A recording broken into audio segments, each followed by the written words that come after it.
القدوس السلام المؤمن المهيمن العزيز الجبار المتكبر الخالق البارئ المصور الغفار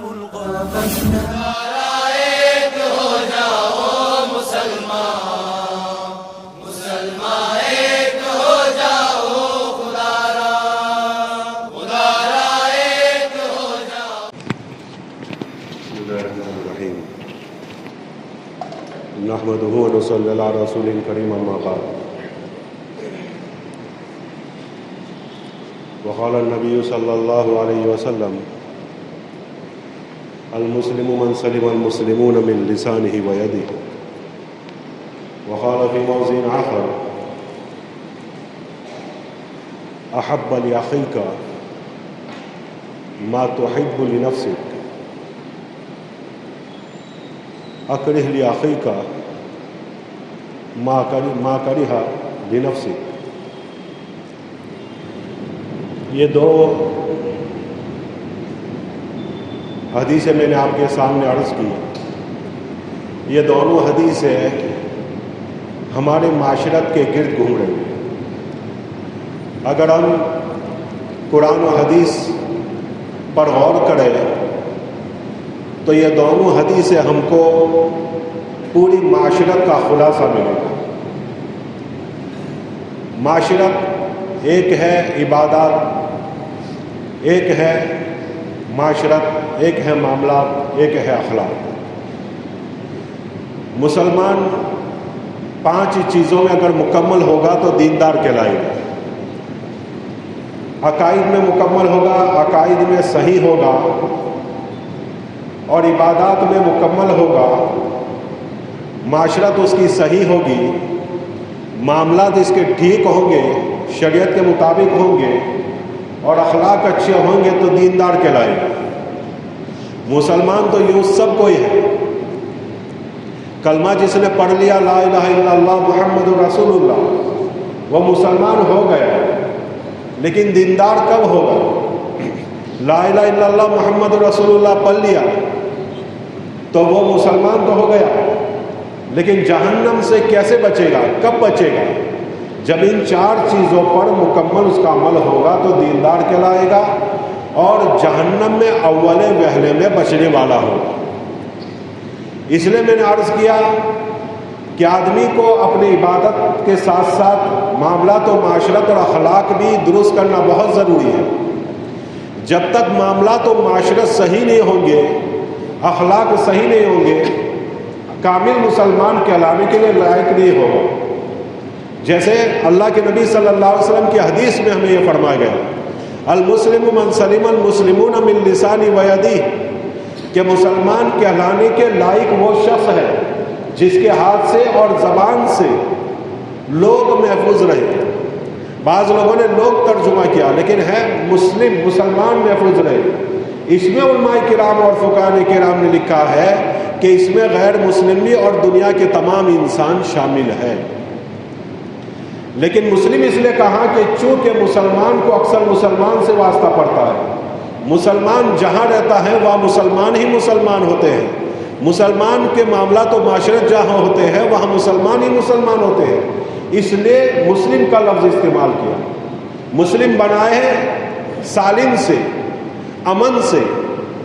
گویا ایک پیغام ہے کہ مسلمان ہمیشہ امن و شانتی سے رہتا ہے، محبت سے رہتا ہے، پیار سے رہتا ہے، ہمیشہ لوگوں کی مدد کرنے والا ہوتا ہے، ہمیشہ لوگوں سے خیرخواہی کرنے والا ہوتا ہے، ہمیشہ تمام مسلمانوں کا ہمدرد ہوتا ہے.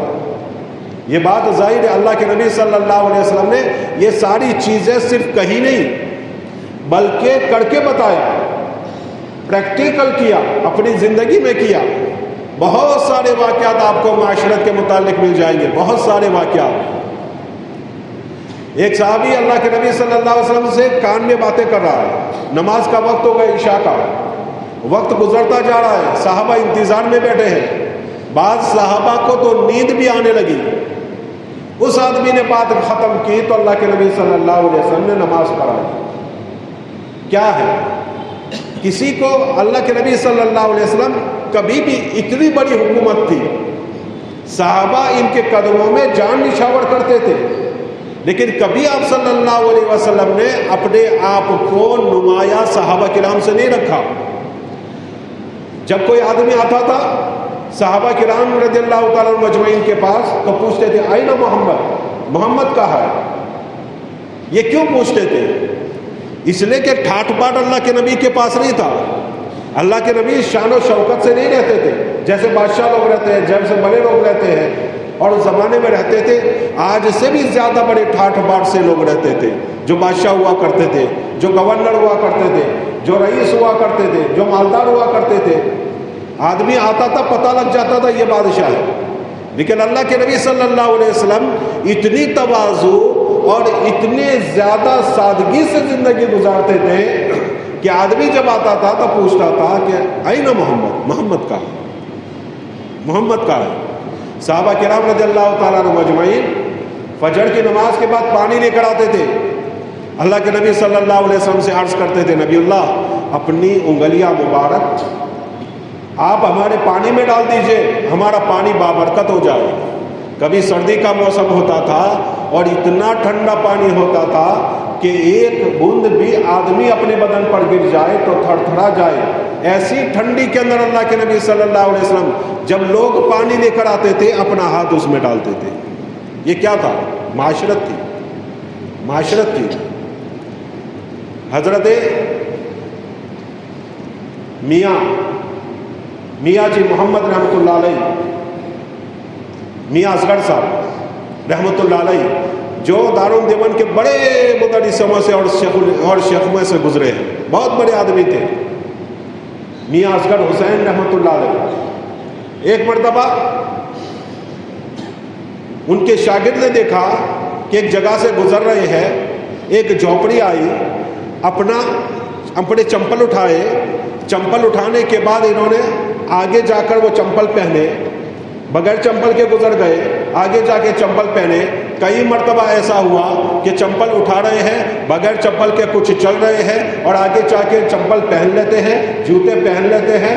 شاگرد نے پوچھا کہ حضرت ایسا کیوں کرتے ہو آپ بار بار؟ جب یہ جھونپڑی آتی ہے، جب یہ گھر آتا ہے تو آپ اپنے چمپل نکال دیتے ہیں، کیا بات ہے؟ حضرت نے کہا کہ اس میں ایک بوڑھی وہ عورت رہتی ہے کہ جو گندا کام کراتی تھی، اور گندا کام کراتی تھی، اب بوڑھی ہو گئی۔ جب جوانی کا عالم تھا تو لائنیں لگتی تھی، لوگ اس کے پاس آتے تھے، لوگ اس سے گندے کام کرتے تھے، لوگ اس سے برے کام کرتے تھے، پیسے دیتے تھے۔ ایک ٹھاڑ تھا، ایک شان تھی، ایک جاہو جلالی تھی، تو بہت سارے لوگ آتے تھے، لیکن اب بوڑھی ہو گئی، کوئی آتا نہیں ہے۔ میں یہ جوتے اس لیے اٹھا رہا ہوں، نکال رہا ہوں کہ میرے چلنے کی وجہ سے، میرے جوتوں کی آواز کی وجہ سے اس عورت کے دل میں یہ خیال آئے کہ کوئی گھڑا گا رہا ہے، پھر جب میں آگے نکل جاؤں تو اس کا دل ٹوٹ جائے، اس کا دل ٹوٹ جائے کہ کوئی آیا تھا لیکن واپس ہو گیا۔ تو میں یہ بھی نہیں چاہتا کہ کسی عورت کا دل جو رنڈی ہے، جو غلط کام کراتی ہے، جو گندے کام کراتی ہے، اس کا بھی دل ٹوٹے۔ یہ میری غیرت گوارا نہیں کرتی۔ یہ معاشرت ہے، یہ معاشرت ہے۔ تو معاشرت ہمارے درمیان، میں نے ابھی ایک حدیث پڑھی کہ جو مسلمان کہلانے کے لائق وہ شخص ہے جس کی زبان سے اور ہاتھ سے مسلمان محفوظ رہے۔ اور دوسری حدیث میں نے آپ کے سامنے یہ پڑھی کہ اپنے لیے جو پسند کرے وہ اپنے بھائی کے لیے پسند کرے، جو اپنے لیے ناپسند کرے وہ اپنے بھائی کے لیے ناپسند کرے۔ اس میں سب کچھ آ جاتا ہے۔ آقا سرکار دو عالم صلی اللہ علیہ وسلم کو اسی لیے جوامع الکلم کہتے ہیں۔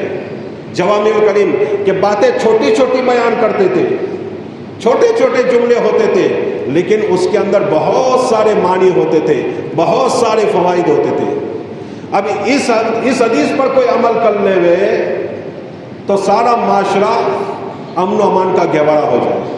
آج اس حدیث کے اوپر، ان دو حدیثوں کے اوپر عمل نہ کرنے کی وجہ سے ہمارے معاشرے میں کیسی کیسی تباہی پھیلی ہوئی، کیسے کیسے جھگڑے ہیں، کیسی کیسی لڑائیاں ہیں، کیسی کیسی دشمنیاں ہیں۔ یہ ساری چیزیں ہم دیکھتے ہیں۔ جو اپنے لیے پسند کرے وہ اپنے بھائی کے لیے پسند کر، جو اپنے لیے پسند نہ کرے وہ اپنے بھائی کے لیے بھی پسند نہ کرے. اب بات ظاہر ہے کہ جب آدمی پسند کرے گا اپنے بھائی کے لیے اچھی چیز تو وہ بھی اس کے لیے اچھی چیز ہی پسند کرے گا. آج یعنی شادی میں نہیں آؤں یعنی شادی میں نہیں جاؤں کیا ہمارے گھر شادی تھی نوتائی یہ تو ایسا بھی نہیں ہونا چاہیے. آدمی کو ضد بھی نہیں کرنی چاہیے. لیکن کسی کے یہاں شادی ہے, موت میت ہے, غمی خوشی ہے تو اس میں شرکت کرنا چاہیے. آقا سرکار دو عالم صلی اللہ علیہ وسلم غمی خوشیوں میں شرکت کیا کرتے تھے, شادیوں میں بھی شرکت کی ہے. اور کہنے لگے کہ بھائی کیوں سب چپ چاپ بیٹھے ہیں, کوئی میت ہو گئی ہے, کچھ کرو, کچھ گاؤ, کوئی ایسی حرکت کرو جس سے معلوم ہو کہ شادی ہو رہی ہے. تو یہ ہے آقا سرکار دو عالم صلی اللہ علیہ وسلم نے شادیوں میں بھی شرکت کی ہے, ایسی شادیاں جو شریعت کے دائرے میں ہوں, اور میتوں میں بھی شرکت کی ہے, ایسی میت جس میں جو شریعت کے دائرے میں ہو. اس لیے ہم سب کو چاہیے کہ ان 2 حدیثوں پر عمل کرنے کی پوری کوشش کریں اور نیت کر لیں ان 2 حدیثوں پر ہم ضرور عمل کریں گے کہ المسلم من سلم المسلمون من لسانہ و یدیہ, مسلمان کہلانے کے لائق وہ شخص ہے جس کی زبان سے اور جس کے ہاتھ سے مسلمان محفوظ رہے. اور دوسری حدیث کہ احب لاخیک ما تحب لنفسک, کہ اپنے لیے وہی پسند کر, اپنے بھائی کے لیے وہی پسند کر جو اپنے لیے پسند کرتا ہے. وَكَرِّ لِأَخِيكَ مَا كَرِهَ لِنَفْسِكَ, اور اپنے اور جو چیز تجھے نہ پسند ہو وہ اپنے بھائی کے لیے پسند نہ کر, اپنے بھائی کے لیے پسند نہ کر. اللہ تعالیٰ کہیں سنی باتوں پر عمل کرنے کی توفیق نصیب فرمائے. مبارک ہو شہ ہر دو سرا تشریف لے آئے, مبارک ہو محمد مصطفیٰ تشریف لے آئے. مولایا صلی وسلم دائما ابدا علی حبیبک خیر الخلق